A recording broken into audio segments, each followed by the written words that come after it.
আসসালামু আলাইকুম।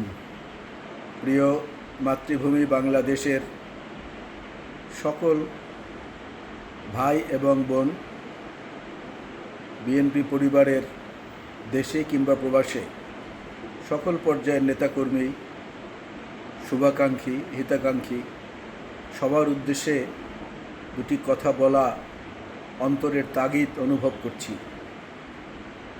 এজন্য আপনাদের উদ্দেশ্যে আজকে বলতে চাই, বাংলাদেশ এবং দেশনেত্রী বেগম খালেদা জিয়া দীর্ঘ সংগ্রাম, ত্যাগ, নির্যাতন, নিপীড়নের মধ্য থেকে বাংলাদেশের মানচিত্রের প্রতীক হয়ে উঠেছেন। সকল রাজনৈতিক দল মত পার্থক্যের ঊর্ধ্বে আজকে তিনি বাংলাদেশের একটি আবেগের জায়গা। গোটা বাংলাদেশের মানচিত্রের সমস্ত স্থানের সঙ্গে তার যে সংযোগ, তার যে নারীর উপলব্ধি, এসব কিছু মিলিয়ে আজকে গোটা বাংলাদেশ মনে হয় কাঁদছে। বাংলাদেশের সেই কান্না আরও যাতে না বাড়ে, আরও যাতে এই ক্রন্দন আকাশে বাতাসে ধ্বনিত না হয়, সেজন্য আমাদের বিশেষ করণীয় কয়েকটি কাজ আমি খুব বিনয়ের সাথে আপনাদের সকলকে উদ্দেশ্য করে বলতে চাই।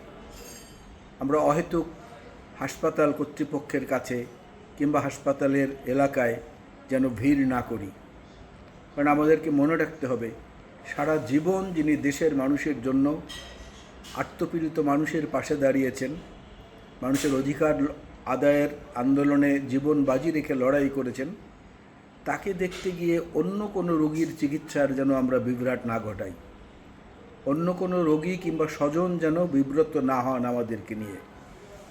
এই জন্য আমাদের যে মূল কাজগুলো সেদিকে যেন আমরা লক্ষ্য রাখি। চিকিৎসা চলতে দিন, আল্লাহ রাব্বুল আলামিন তাকে সুস্থতার নিয়ামত দান করুক। এটা আজকে গোটা বাংলাদেশের আত্মচিৎকারে পরিণত হয়েছে, গোটা বাংলাদেশের চাহিদায় পরিণত হয়েছে। সুতরাং আমরা যারা মুসলিম আছি, 5 ওয়াক্ত নামাজের পরে নিয়মিত আল্লাহর দরবারে প্রার্থনা করি আল্লাহ যেন তাকে সুস্থতার নিয়ামত দান করেন। একই সঙ্গে অন্য ধর্মাবলম্বী যারা আছেন, যার যার নিজের ধর্ম অনুযায়ী ভগবানের কাছে, ঈশ্বরের কাছে, গডের কাছে যার যেটা বলা সেটা তার জন্য দোয়া করেন। আল্লাহ যেন এই জীবন্ত কিংবদন্তিকে বাংলাদেশের সেবা করার জন্য আরও কিছু সময় যেন তাকে বরাদ্দ দেন। আমরা যেন নিজেদের আবেগকে, নিজেদের কষ্টকে একই সঙ্গে অন্য মানুষের বিরক্তি উৎপাদনের হাতিয়ারে পরিণত না করি। আমরা যেন এভার কেয়ার হাসপাতালের আশেপাশে ভিড় না জমাই। আমরা প্রত্যেকে মহান আল্লাহ রাব্বুল আলামিনের দরবারে এবং যার যার ধর্ম অনুযায়ী তার সেই প্রভুর কাছে তার সুস্থতার জন্য দোয়া করি। আল্লাহ রাব্বুল আলামিন যেন তাকে দ্রুত সুস্থ করে আবার গোটা জাতির মাঝে প্রাণ চাঞ্চল্য হিসাবে তাকে ফিরিয়ে দেন। সেটাই হোক আজকে আমাদের সবার কাম্য এবং সবার করণীয়। আমিন। আসসালামু আলাইকুম। দেশনেত্রী বেগম খালেদা জিয়া জিন্দাবাদ।